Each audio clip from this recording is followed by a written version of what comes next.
명절 잘 보내고 오셨죠? 얼굴 뵈니까 윤기가 자르르 이렇게 얼굴도 환하고 밝으신 것 같습니다. 저도 명절 기간에 양가 부모님 뵙고 즐거운 시간 잘 쉬었다 왔습니다. 가정 예배도 드리고 또 예배 중에 은혜도 받고 또 맛있는 음식도 많이 먹고 왔습니다. 예. 우리 자녀들은 세뱃돈 많이 받았나 모르겠네요. 네. 많이 받았기를 바랍니다. 네. 명절에 저희 처갓집에 갔는데 저희 장모님께서 LA 갈비를 잘 하십니다. 왜 LA 갈비인지는 모르겠습니다. LA에서 먹는 건지는 모르겠는데 LA 갈비를 잘 하십니다. 네. 여러분도 LA 갈비 좋아하시죠? 네. 뭐 LA 갈비만 좋아하시겠어요? 갈비는 다 좋아하시겠죠. 예. 저희는 갈비를 좋아할 수밖에 없습니다. 왜일까요? 예. 우리의 시조가 갈비를 좋아했습니다. 아담이 하와를 만들 때 하나님께서 아담의 갈비뼈를 취해서 하와를 만드셨죠. 그래서 우리는 갈비를 좋아할 수밖에 없습니다. 네. 여러분 농담입니다. 이것도 무슨 이상한 얘기 하시면 안 됩니다. 네. 맛있는 거 많이 드시고 즐거운 명절 보내고 오신 줄로 믿습니다. 오늘 여러분과 함께 나눌 말씀은 신앙생활을 우리가 할 때 평생 지켜야 할 신앙의 기본 중에 기본 지켜야 할 규칙 두 가지를 우리에게 알려주고 있습니다. 여러분 잘 보셨으면 좋겠습니다. 1절 말씀 보시면 내 조상의 하나님 여호와께서 내게 주셔서 차지하게 하신 땅에서 너희가 평생에 지켜 행할 규례와 법도는 이러하니라 말씀합니다. 평생에 지켜 행할 규례와 법도에 대해서 오늘 본문에서 말씀합니다. 자, 2절과 3절 말씀은 그 첫 번째 규례와 법도가 무엇인지 말씀합니다. 이방 제단과 신상을 제거하라는 말씀입니다. 2절과 3절 제가 읽어보겠습니다. 너희가 쫓아낼 민족들이 그들의 신들을 섬기는 곳은 높은 산이든지 작은 산이든지 푸른 나무 아래든지를 막론하고 그 모든 것을 너희가 마땅히 파멸하며 그 제단을 헐며 주상을 깨뜨리며 아세라상을 불사르고 또 그 조각한 신상들을 찍어 그 이름을 그곳에서 멸하라. 아멘. 이것이 하나님께서 우리에게 명령하신 평생 지켜 행할 첫 번째 규례입니다. 무엇인가? 바로 우상을 섬기지 말라는 것입니다. 2절 끝에 보니까 뭐라고 말씀하셨느냐? 마땅히 파멸하며 그랬습니다. 우상은 반드시 멸망하게 하라는 것입니다. 3절에 보면 헐러라, 깨뜨리며 불사르고 찍어 멸하라 이런 단어들이 나옵니다. 그러니까 반드시 우상은 제거하고 반드시 우상은 섬기지 말라고 강조해서 말씀하시는 겁니다. 이것은 십계명의 첫 번째 계명과 두 번째 계명과 마찬가지죠. 첫 번째 계명 너희는 나 외에는 다른 신을 섬기지 말아라. 두 번째 계명 너희는 우상을 만들지도 말고 섬기지도 말아라 라고 하는 두 가지 계명을 섞어서 말씀해 주신 것입니다. 우리가 평생에 지켜야 행해야 될 규례와 신앙의 기본 중에 기본이 무엇인가? 그것은 우상을 만들지도 않고 섬기지도 않는 것입니다. 자, 그러면 우상이 뭘까요? 우상은 오늘 우상을 만들지도 말고 섬기지도 말라고 십계명 두 번째 계명에서 말씀하는데 우상은 하나님 이외에 하나님을 제외하고 우리가 섬기는 모든 것들을 가리켜서 우상이라고 합니다.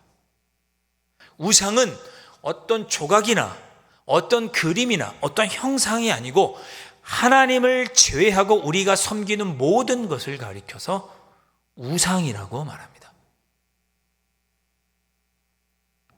때로는 그것이 돈일 수도 있고 때로는 명예일 수도 있고 때로는 사람일 수도 있고 때로는 관계일 수도 있습니다.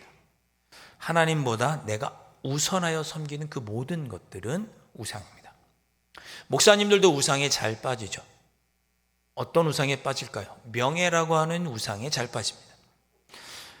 명설교자를 알려줬던 찰스 스펄전 목사님이 하루는 15,000명이 모이는 집회에 설교를 부탁받으셨습니다. 그 집회를 준비한 사람이 목사님 오셔서 설교를 좀 해 주십시오 부탁을 했습니다. 그랬더니 찰스 스펄전 목사님이 이런저런 이유를 대면서 그 자리에서 설교하기를 거절하셨습니다. 그러자 관계자가 와서 목사님 15,000명이나 모이는 큰 집회입니다. 이런 자리에 많은 사람들이 모이는데 오셔서 목사님 설교를 좀 해주시죠 라고 다시 한번 부탁을 했습니다. 그랬더니 찰스 스펄전 목사님이 이렇게 말합니다. 15,000명이 모이든지 3명이 모이든지 그것은 중요한 문제가 아닙니다. 그곳에 하나님의 뜻이 있느냐가 더 중요합니다 라고 이야기를 하고 그 자리를 거절했습니다. 여러분 15,000명이 많은 사람 앞에서 설교한다는 자신의 명예심보다 하나님의 뜻이 더 중요하다고 이 목사님은 생각했던 것이죠. 목사에게도 명예심이 하나님의 뜻보다 앞선다면 명예심도 우상이 될 수 있습니다. 아무리 교회에서의 일이라도 하나님이 나타내시는 것보다 앞설 수는 없습니다. 분당에 있는 한 교회 목사님께서 이런 설교를 하셨더군요. 명절 기간에 그 설교를 들어보았습니다. 목사님들이 한 번 밟으면 헤어나오지 못하는 지뢰가 있다는 것입니다. 지뢰. 한 번 밟으면 반드시 문제를 일으키는 지뢰. 그것은 바로 교회의 재정을 사적으로 함부로 사용하는 것이라고 이야기를 했습니다. 어떤 교회에서 새벽 기도 때마다 성도님들이 여기 이렇게 목사님 강대상 위에 기도 제목을 적어서 올려놓으셨나 봐요. 근데 이 목사님이 그 헌금을 가져다가 그냥 개인적으로 사적으로 그냥 사용해 버리신 거예요. 그것이 나중에 밝혀져서 교회가 큰 시험에 들었고 어렵게 되었다는 이야기를 하시면서 목사는 하나님이 아니라는 이야기를 하셨습니다. 그렇죠. 목사는 하나님이 아닙니다. 하나님께 드린 헌금을 자기 마음대로 사용할 수는 없습니다. 그래서 교회는 당회를 하죠. 우리가 재정을 어떻게 쓰지? 당회를 하고 3개월에 한 번씩 우리 지난주에 했던 것처럼 재직회를 통해서 우리가 재정을 어떻게 쓰고 있고 어느 곳에 쓰고 있는지를 보고를 하고 사용을 합니다. 목사가 돈이 하나님보다 앞서면 그 마음은 우상입니다. 목사가 하나님을 섬기는 것이 아니고 우상을 섬기는 거죠. 여러분 하나님을 섬기고 교회를 섬길 때 누군가 나를 알아주지 않는 마음, 섭섭한 마음 들 수 있습니다. 들 수 있어요. 그러나 스쳐 지나가는 마음이어야 합니다. 누군가 나를 알아주지 않는다고 섭섭해하고 교회를 멀리하게 된다면 그것은 우상입니다. 내가 우상이 되는 거죠. 내가. 왜? 나를 알아주지 않고 나를 섬겨주지 않는 것 때문에 섭섭하니까 내가 우상이 되는 거죠. 내가 하나님보다 앞서게 되는 것이죠. 이런 우상을 만들지도 말고 섬기지도 말라. 그것이 평생 지켜야 될 너희들이 지켜야 할 규례라고 하나님은 말씀하셨습니다. 여러분 우상을 섬기지 않으시기를 주님의 이름으로 축원드립니다. 어떤 우상이든지 하나님보다는 앞서서는 안 됩니다. 두 번째로 우리가 지켜야 될 규례는 뭐냐? 즐거워하는 것입니다. 5절 말씀 보시면 오직 너희의 하나님 여호와께서 자기의 이름을 두시려고 너희 모든 지파 중에서 택하신 곳인 그 계실 곳으로 찾아 나아가서, 그러니까 하나님이 자기의 이름을 두시려고 한 곳에 찾아 나아가라고 했죠. 쉽게 말하면 이때 당시에는 성막이고 지금으로 치면 교회, 성전인 것이죠. 6절 말씀 보시면 너희의 번제와 너희의 제물과 너희의 11조와 너희 손의 거제와 너희의 서원제와 낙헌 예물과 너희 소와 양의 처음 난 것들을 너희는 그리로 가져다가 드리고 그랬습니다. 쉽게 말하면 하나님께 예배 드리고 그런 뜻입니다. 7절 말씀 거기 곧 너희의 하나님 여호와 앞에서 먹고 너희의 하나님 여호와께서 너희의 손으로 수고한 일에 복 주심으로 말미암아 너희와 너희의 가족이 즐거워할지니라. 아멘. 그러니까 너희가 하나님 앞에 모여서 예배드리고 하나님 앞에서 함께 예배드린 후에 함께 먹고 하나님께서 우리에게 베풀으신 은혜와 복을 세어보며 함께 기뻐하고 즐거워하라. 이것이 너희가 평생 지켜야 될 두 번째 규례라고 하나님께서 모세를 통해 알려주십니다. 여러분 잘 기억하십시오. 우리가 교회에 와서 기쁘고 즐겁기를 하나님은 우리에게 요구하십니다. 여러분의 신앙생활이 즐거우셔야 돼요. 기쁘셔야 돼요. 여러분들이 막 울상으로 앉아 계시면 안 돼요. 우리의 신앙은 저 영적인 하늘에 있는 것만을 추구하지 않습니다. 우리는 이 땅에서도 즐겁게 살아야 될 것을 추구합니다. 그 우리의 신앙이에요. 여러분이 신앙생활하면서 서로가 기쁘고 즐겁고, 교회에 오는 일이 즐겁고, 예배 드리는 것이 즐겁고, 하나님께서 우리에게 기도에 응답해 주시고 은혜를 베풀어 주시는 일이 기쁘고 즐거운 일이 많아지는 것, 그것을 하나님께서 우리에게 원하시고 요구하시고, 그런 신앙생활을 하도록, 평생 그렇게 하도록 우리에게 요구하십니다. 여러분의 신앙생활이 언제나 즐거우실 수 있기를 주님의 이름으로 축복합니다. 즐거우셔야 돼요. 성경에 보면, 성경에는 우리가 이 땅에서 누릴 기쁨에 대해서 참 여러 가지를 말씀합니다. 우리가 즐거움에 대해서 성경은 여러 가지를 말씀하세요. 먼저 하나님께서 천지를 창조하시고 보기에 좋았다고 하셨죠. 매일 하루하루가 지날 때마다 보기에 좋았다라고 하나님은 말씀하셨습니다. 보기에 좋았다는 게 뭐예요? 하나님께서 만족하셨다는 뜻입니다. 하나님께서 행복하셨다는 뜻이에요. 마지막 날 여섯째 날에는 사람까지 창조하시고 심히 보기에 좋았다라고 말씀하셨습니다. 심히 만족한다는 뜻입니다. 하나님께서 자기가 하신 일, 천지를 창조하신 일을 보고 만족하셨습니다. 그래서 기뻐하셨습니다. 행복하셨습니다. 저희가 주님의 몸된 교회를 섬기고 이 땅에서 하나님의 자녀로 살아갈 때 하나님께서 주시는 것으로, 하나님으로 우리가 만족하고 즐거워야 합니다. 그것이 하나님의 형상을 닮아 창조된 우리가 누려야 될 기쁨이고 즐거움입니다. 여러분 행복하시기를 주님의 이름으로 축복합니다. 명절만 즐겁지 마시고, 맛있는 거 먹어서 즐겁지만 마시고, 신앙생활 하는 내내 기쁘고 즐거우실 수 있기를 주님의 이름으로 축복합니다. 성경을 보면 자녀를 낳고 기뻐합니다. 아브라함이 이삭을 낳고 기뻐하죠. 처음에 웃었을 때는 하나님께서 어떻게 이렇게 늙은 나를 통해서 자녀를 낳게 하시겠어 라고 비웃는 헛웃음이었지만, 나중에 1년 뒤에 하나님의 약속하신 대로 이삭을 낳았을 때는 기쁘고 즐겁고 감사하고 환희에서 나오는 웃음을 짓습니다. 여러분 뉴스를 보고 사회를 이렇게 봐도 웃을 거리가 없죠. 그럴 때는 누구를 보셔야겠어요? 저를 보지 마시고 하나님 보시고, 여러분 입가에 웃음이 가득하게 그어지기를 주님의 이름으로 축복합니다. 우리는 웃을 수 있어요. 웃을 수 있는 이유는 뭐냐? 구원받았기 때문이죠. 누가복음 15장에 보면 예수님께서 세 가지 비유를 하십니다. 모두 공통점이 뭐죠? 잃었다가 다시 찾는 것입니다. 잃어버린 드라크마를 다시 찾는 비유. 잃어버린 100마리 양 중에서 99마리는 우리에 있고 한 마리 양을 잃어버렸다가 다시 찾는 비유. 그리고 잃어버린 둘째 아들 탕자를 다시 찾는 비유. 이 세 가지 비유의 공통점은 잃어버렸던 것을 다시 찾는 것입니다. 그리고 그 비유의 끝에 항상 뭐라고 나오죠? 잔치했다고 나옵니다.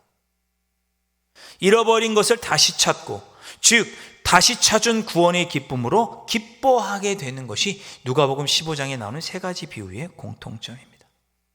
내 영혼이 은총 입어 중한 죄 짐 벗고 보니 슬픔 많은 이 세상도 천국으로 화하도다.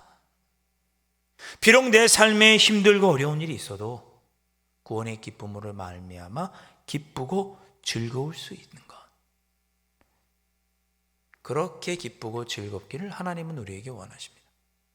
성경을 보면 예배와 찬양의 기쁨이 가득하고 가나안 땅에 들어가는 약속의 성취로 기쁘고 감사하고 기도의 응답으로 기뻐하고 감사하는 내용이 성경에 가득합니다. 오늘 주신 말씀처럼 하나님께 예배드리고 함께 서로 식사하고 음식을 나누며 즐거워하는 것, 그것이 하나님께서 우리에게 요구하신 평생 지켜야 될 신앙의 규례, 기본 중에 기본입니다. 여러분, 힘들고 어려운 일이 찾아와도 기쁘고 즐거우실 수 있기를 주님의 이름으로 축복합니다. 수요일의 문답 1번이 뭐죠? 사람의 제1첫 번째 되는 삶의 목적이 뭐냐? 그 대답이 이거죠. 사람의 제일 되는 목적은 하나님을 영화롭게 하고 그를 영원토록 즐거워하는 것입니다. 하나님께서 여러분에게 도와주셔서 여러분에게 기쁨을 주시고 또 성령 하나님께서 우리에게 도와주시고 교통하여 주셔서 여러분이 모든 순간에 기뻐할 수 있기를, 즐거워하실 수 있게 되기를, 힘들고 어려움에도 불구하고 기쁨의 이유를 찾아내실 수 있기를, 그래서 여러분의 신앙생활이 즐거우시기를 주님의 이름으로 축복합니다. 옆에 분들 보고 한번 인사하실까요? 즐겁게 삽시다. 예. 즐겁게 삽시다. 예. 얼굴 찡그리지 마시고 웃으면서 즐겁게 삽시다. 신명기 12장 8절부터 16장까지를 쭉 읽어보면 이 두 가지 규례, 우상을 섬기지 말라, 제거하라, 그리고 함께 즐거워하라고 하는 내용이 구체적으로 발전되는 내용이 12장 8절부터 16장까지 나옵니다. 이 두 가지 규례를 가지고 있으면 우리가 먹어야 할 건 먹지 않을 것도 구별하게 되고, 고아와 과부, 노비와 레위인, 나그네와 함께 먹고 즐기며 우상을 섬기는 것도 제거할 수 있다고 가르쳐 주시는 내용이 신명기 16장까지 나옵니다. 이 두 가지 규례만 우리가 잘 지켜도, 이 평생 지켜야 될 두 가지 규례만 잘 지켜도 우리는 하나님만을 온전히 섬기고 하나님이 주신 은혜 가운데 기쁘고 즐겁게 살아갈 수 있습니다. 올 한해 영혼의 쉼을 누리자, 우리 교회에서 즐겁게 신앙생활하자, 그런 뜻입니다. 여러분 모두의 얼굴에 올 한해 웃음이 가득하셨으면 좋겠습니다. 네. 그런 의미에서 재미있는 이야기 하나 드리고 말씀을 마치겠습니다. 좀 오래된 이야기입니다만은 어느 한 마을에 농부가 있었습니다. 이 농부가 집에 말이 있었는데 이 농부가 말을 훈련시켰습니다. 말을 훈련시키면서 독특한 방법으로 말을 훈련시켰습니다. 교회를 다니던 농부는 말을 이렇게 훈련했습니다. 말이 할렐루야 하면 출발하고 아멘 하면 멈추도록 훈련했습니다. 할렐루야 하면 출발, 아멘 하면 멈춤, 이렇게 훈련을 했습니다. 하루는 이 말을 타고 따그닥 들판을 달리고 있었습니다. 바람을 쐬면서 머리를 휘날리면서 말을 타고 달리고 있는데 저 끝에 보니까 낭떠러지가 보입니다. 말을 멈춰야죠. 뭐 어떻게 해야 돼요? 아멘 해야 되잖아요. 예. 그런데 까먹었어. 생각이 나지 않는 거예요. 갑자기 당황했습니다. 멈춰! 워! 스톱! 예. 고삐를 당기고 해도 말이 멈추지 않습니다. 점점 벼랑이 다가옵니다. 어떡하지? 하나님께 기도해야겠다. 하나님 살려주세요. 이 말을 멈춰주세요. 예수님의 이름으로 기도합니다. 아멘 했더니 말이 멈췄습니다. 하나님 감사합니다. 할렐루야. 그 다음에 어떻게 됐는지는 여러분 상상에 맡기겠습니다.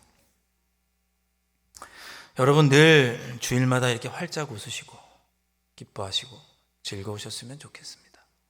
우상을 버리시고 하나님은 언제나 우선하시고 하나님께서 우리에게 즐거워하기를 원하시니 하나님께서 주시는 기쁨을 간구하면서 삶 속에서 즐겁게 살아가시는 여러분들 되실 수 있기를 주님의 이름으로 축복합니다.